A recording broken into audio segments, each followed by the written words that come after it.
Salam, hormatly Atavatan TV YouTube kanalının tamaşaçıları. Biz sizi Atavatan haberler gepleşigimizde hoş gördük. Gepleşigimizin bu evvelki fanı Türkmenistan'ın Bilim Ministerliği tarafından diplomu ikrar edilen daşar yurt avraylı yuqori okuw mekteplerining sanyny yetirmege dowam edýär.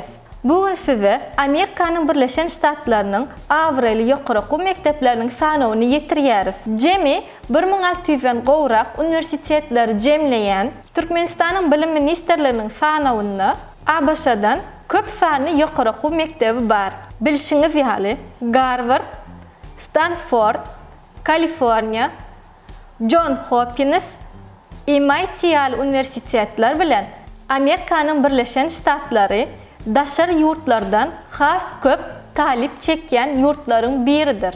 Siz bu sanawy şu video habarymyzyň aşagyna yerleşdirilen linkden alyp bilersiňiz.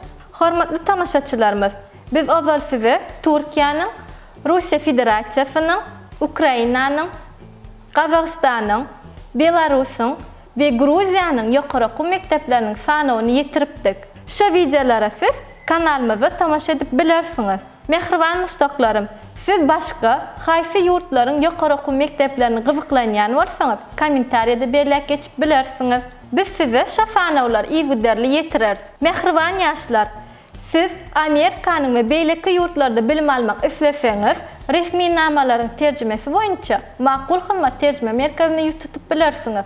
Habarlaşma üçin +993 63 78 96 73 +993 12 96 48 55. Hormatly tamaşaçylarymyz, egerde siz yurdumyzdaky bolup geçýän ähli täzeliklerden ilkinji habarly bolmak isleseňiz, Atavatan TV YouTube kanalymyza agza bolmak unutmaň. Hoş, sag bolun.